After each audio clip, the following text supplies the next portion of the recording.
Now, let's go to the next one, which is our interest rate parity.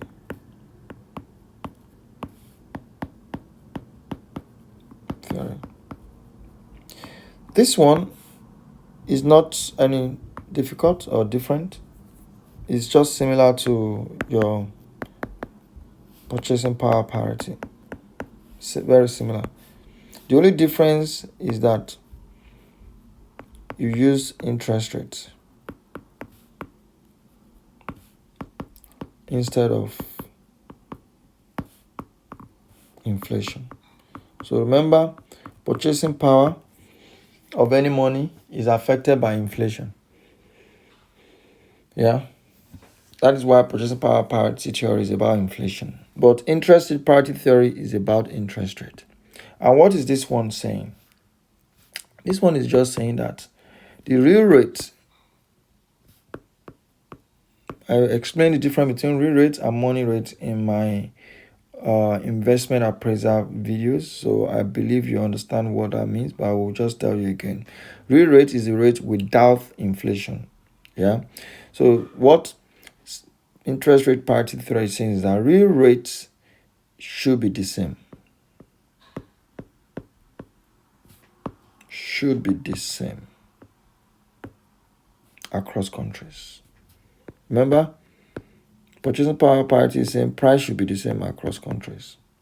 But this guy is saying real rate should be the same across countries. When it's not the same, that's the exception. And why? Because of inflation. That is the why is not the same. And the formula is the same, like I said.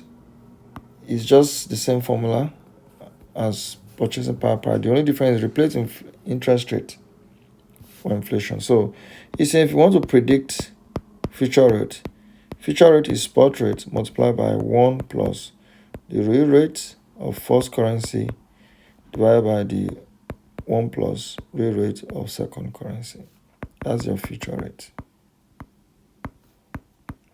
So it's the same formula, just change inflation for real rate, right?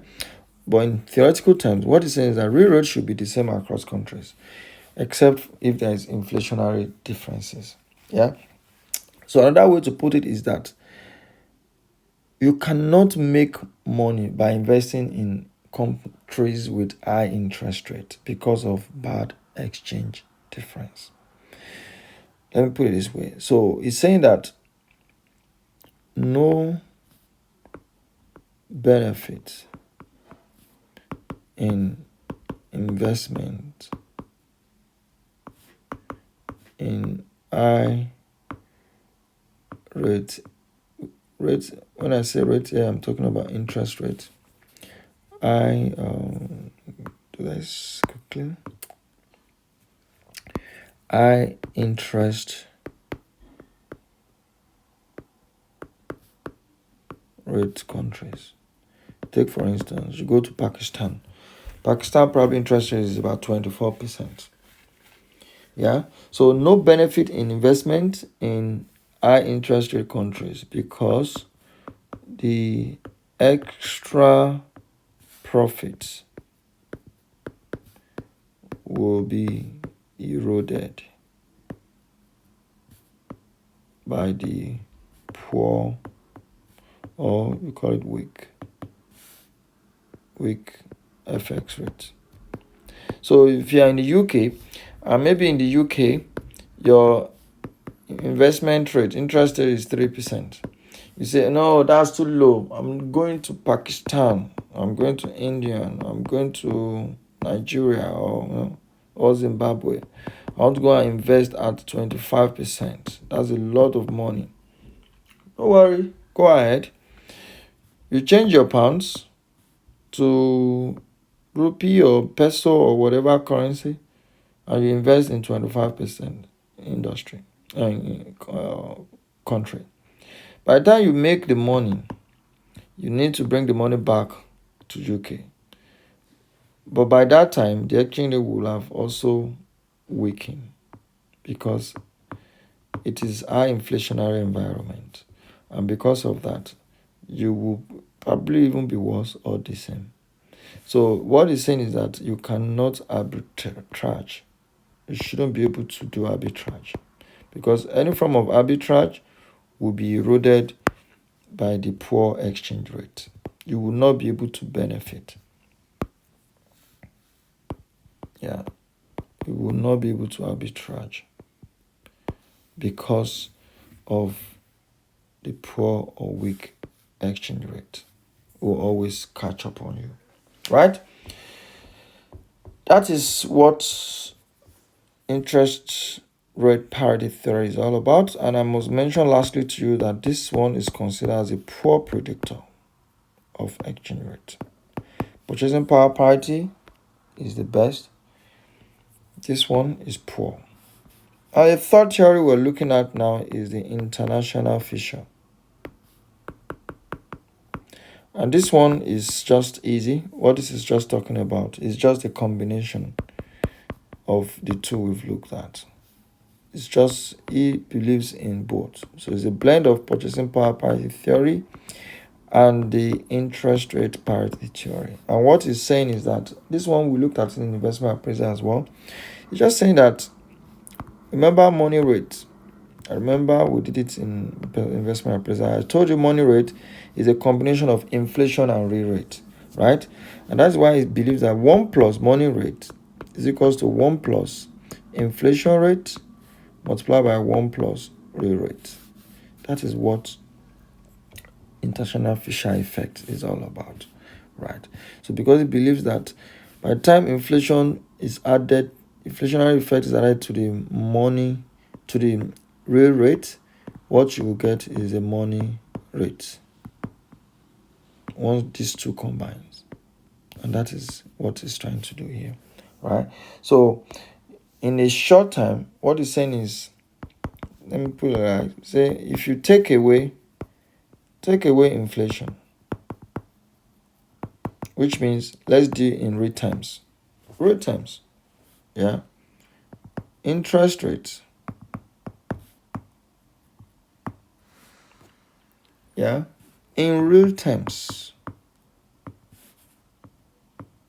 Interest rate in real terms across countries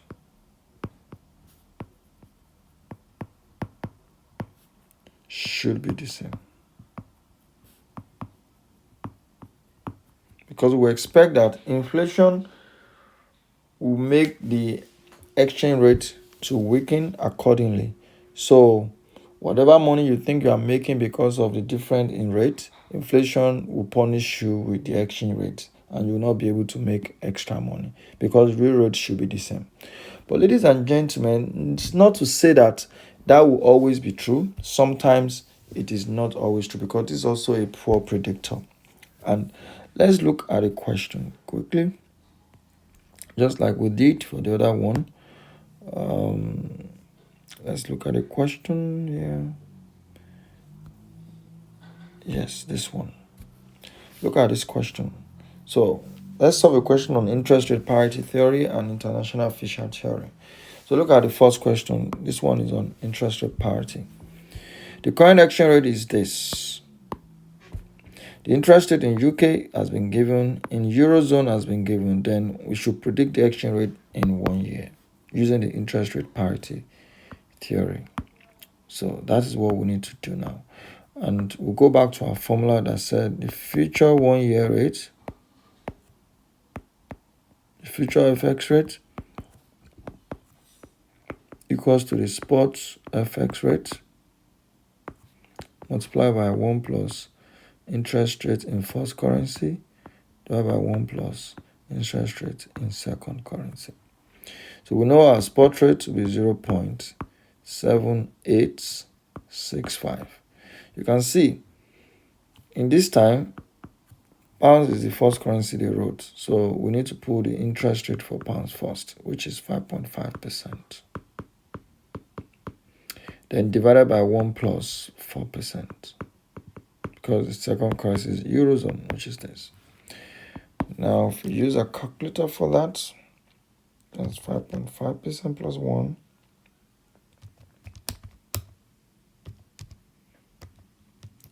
Divided by 1.04. Multiplied by 0.7865. That equals to 0.7978. Remember what I said. You must always report your exchange rate in 4 decimal places. Very important. You can't joke with that. Okay? So, and you can see even in the question is in 4 decimal places. So it has to always be like that. Very important. Please take note. Now let's solve another question which is on international fisher. Let's do one. We've been given the inflation rate. We've been given the money interest rate. Remember, money interest rate includes inflation. So for both UK and Eurozone. And the question is, does international Fisher effect hold true? What is international Fisher effect? Remember, international Fisher effect is that if you take away inflation, real rates should be the same across countries. So what we want to test here is for us to say that international Fisher effect hold true, we want to see if real rates in UK is the same as real rates in Eurozone. That is the question we want to answer with international Fisher. And for us to be able to answer that, it means we need to calculate the real rate in UK and also calculate the real rate in Eurozone. So, how do we go about that? We have been given the spot rate. We're still going to use our spot rate. Or do you want me to give you another spot rate?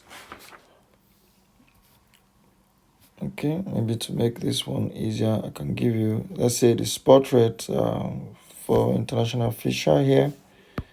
Let's use a spot rate, so don't use the same spot rate. Let's say spot rate is 1.2 euro.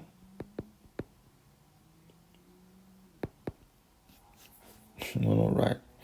That euro can be funny. I don't want it to look so much like pounds. All right. So 1.2 euro to 1 pound. Right. So let's use that spot. Let's keep using different figures so that you don't get confused with similar figures. So that's the spot for today. We want to check, does international Fisher effect hold true for UK and Eurozone? Let's test it. So let's start with UK. We need to calculate the real rates. So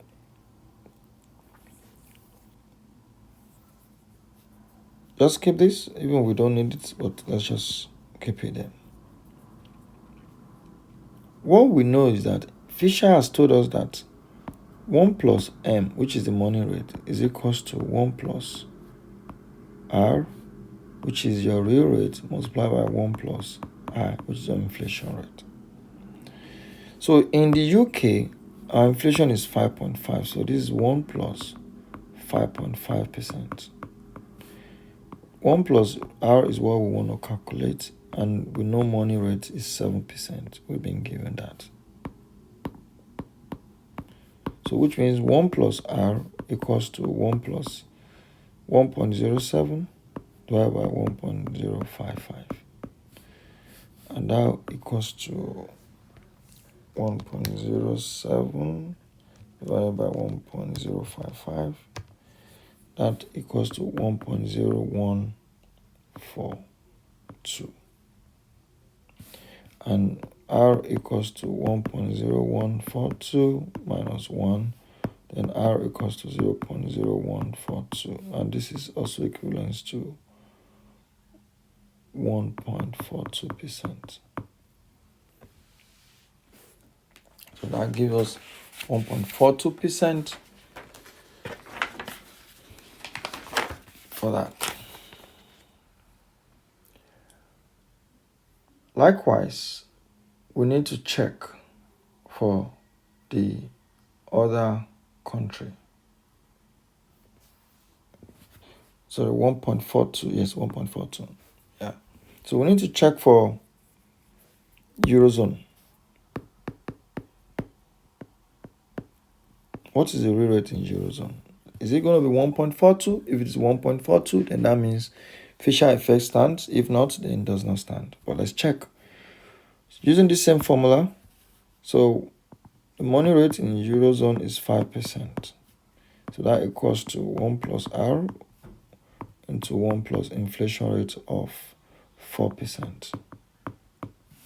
So 1 plus R equals to 1.05 divided by 1.04, and that equals to 1.05 divided by 1.04. That gives me 1.00961.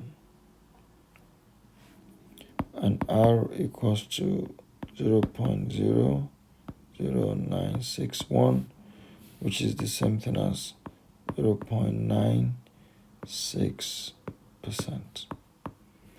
So we can see that the real rate in Eurozone 0.96, the real rate in the UK is 1.42. So your conclusion, a question like this, is that international Fisher effect does not hold.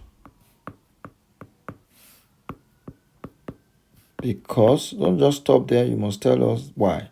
Because the real rate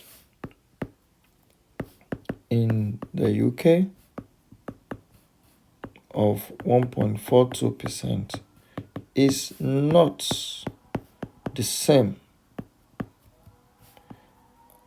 as the real rates in the Eurozone